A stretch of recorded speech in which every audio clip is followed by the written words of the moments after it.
wabarakatuh. Selamat pagi anak-anak. Bagaimana kabar kalian hari ini?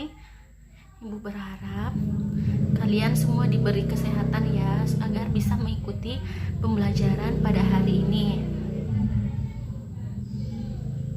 Baik, seperti kita semua ketahui, sehubungan dengan karena adanya pandemi COVID-19 ini, pemerintah menganjurkan kegiatan belajar mengajar diadakan di rumah. Maka dari itu ibu membuat video ini agar kalian lebih mengerti tentang pembelajaran yang ibu berikan pada hari ini.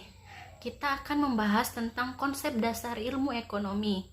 Sebelumnya kan kita sudah membahas ya tentang konsep dasar ilmu ekonomi yang berhubungan dengan pengertian ekonomi, masalah ekonomi, kelangkaan, skala prioritas, dan kebutuhan ekonomi.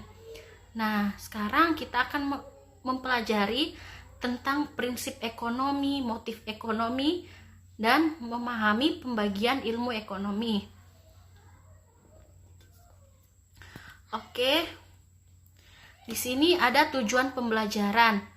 Yang pertama, peserta didik dapat terlibat aktif dalam memahami konsep prinsip ekonomi. Yang kedua, peserta didik dapat memahami konsep motif ekonomi. Yang ketiga, peserta didik dapat memahami dan menjelaskan kembali bagaimana pembagian ilmu ekonomi. Nah, di sini ada pembagian ilmu ekonomi.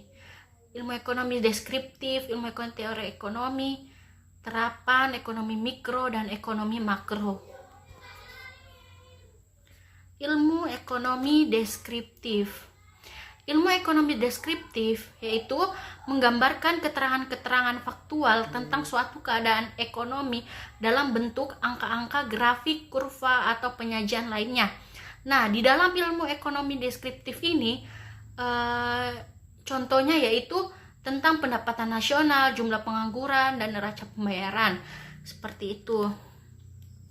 Nah, di sini lagi ada ilmu ekonomi teori. Pengertian dari ilmu ekonomi teori yaitu ilmu ekonomi yang menjelaskan secara sederhana tentang cara suatu sistem ekonomi bekerja dan ciri-ciri yang penting dari sistem ekonomi tersebut. Terdapat teori ekonomi mikro dan teori ekonomi makro. Kita akan bahas tentang teori ekonomi mikro terlebih dahulu. Teori ekonomi mikro mempelajari perilaku pelaku ekonomi secara mikro atau individu. Jadi, teori ekonomi mikro ini lebih ke individu tertentu. Contohnya konsumen, produsen, pasar, penerimaan, biaya, dan keuntungan pada perusahaan. Nah, ekonomi mikro ini termasuk di ekonomi yang kecil. Nah, ada masalah di ekonomi mikro. Nah, 3 masalah di ekonomi mikro ini yang ingin dipecahkan. Yang pertama ada what. What itu barang apa yang akan diproduksi. Kedua, how. Bagaimana cara memproduksinya. Ketiga, whom. Untuk siapa barang itu diproduksi. Nah, selanjutnya kita akan membahas teori ekonomi makro. Nah, teori ekonomi makro itu mempelajari unit-unit ekonomi secara makro atau keseluruhan. Nah, contohnya itu lebih luas seperti pendapatan nasional, inflasi, pengangguran, dan kebijakan pemerintah. Nah, selain di teori ekonomi mikro, di teori ekonomi makro juga ada masalah-masalah yang dihadapi. Yang pertama, faktor apa saja yang menentukan tingkat perekonomian suatu negara. Yang kedua, mengapa pertumbuhan ekonomi tidak selalu konstan. Yang ketiga, mengapa pengangguran dan kenaikan harga selalu terjadi. Nah, di sini kita akan bahas tentang ekonomi terapan. Ekonomi terapan menggunakan kerangka dasar dari analisis yang diberikan oleh teori ilmu ekonomi untuk kemudian diaplikasikan ke dalam ekonomi pembangunan, bisnis, dan sebagainya. Di ekonomi terapan itu juga membahas secara khusus penerapan ilmu teori ekonomi di rumah tangga produksi atau produsen. Oke, selanjutnya kita akan membahas tentang motif ekonomi. Pengertian dari motif ekonomi adalah alasan ataupun tujuan seseorang sehingga seseorang itu melakukan tindakan ekonomi. Nah, motif ekonomi itu dibagi menjadi dua, yaitu motif intrinsik dan motif ekstrinsik. Motif intrinsik itu berasal dari dalam individu atau seseorang itu sendiri. Kedua, motif ekstrinsik. Motif ekstrinsik itu motivasi pendorong yang berasal dari luar seseorang. Nah, motif ekonomi ini digolongkan menjadi 4 jenis. Keinginan memenuhi kebutuhan. Keinginan memenuhi kebutuhan itu untuk memenuhi kebutuhan hidup. Contoh, makan setiap hari karena kebutuhan kalian, ya kan? Nah, keinginan mendapatkan kekuasaan. Keinginan mendapatkan kekuasaan itu tujuannya untuk memperoleh kekuasaan. Kita misalkan seseorang anak ingin menjadi ketua kelas di kelasnya, jadi dia mentraktir teman-temannya di kantin. Nah, tindakan ini dia lakukan agar dia mendapatkan kekuasaan. Selanjutnya, keinginan mendapatkan penghargaan.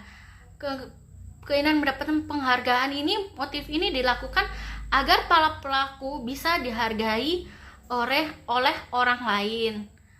Seperti itu. Yang terakhir, keinginan untuk meningkatkan kesejahteraan. Keinginan untuk meningkatkan kesejahteraan yaitu untuk memenuhi kebutuhan hidupnya sehingga dia bisa mencapai suatu kesejahteraan di hidupnya. Seperti itu. Selanjutnya kita akan membahas tentang prinsip ilmu ekonomi. Nah, prinsip ilmu ekonomi yaitu tindakan yang dilakukan dalam kegiatan ekonomi dengan berpegangan pada asas berusaha untuk mengambil hasil yang sebesar-besarnya dengan pengorbanan yang sekecil-kecilnya. Nah, di prinsip ilmu ekonomi ada dua hal yang perlu diperhatikan. Yang pertama itu dengan pengorbanan yang sedikit untuk mencapai hasil tertentu. Yang kedua dengan pengorbanan tertentu untuk mencapai hasil yang maksimal. Seperti itu. Tujuan prinsip ekonomi. Setelah kita membahas sebelumnya, di prinsip ekonomi itu memiliki tujuan. Yang pertama, memperoleh keuntungan semaksimal mungkin. Yang kedua, memaksimalkan alat, kemampuan, dan modal atau pengorbanan tertentu yang dimiliki. Yang ketiga, memperkecil resiko kerugian. Yang keempat, menghindari pemborosan dan bertindak ekonomi. Oke, terima kasih. Demikianlah materi yang Ibu dapat sampaikan.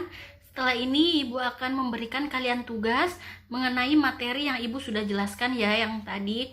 Dan Ibu berharap kita bisa melakukan pembelajaran langsung dan pandemi ini cepat berlalu ya. Sekian saya ucapkan. Wassalamualaikum warahmatullahi wabarakatuh. Sampai jumpa di pembelajaran kita selanjutnya. Wait a minute.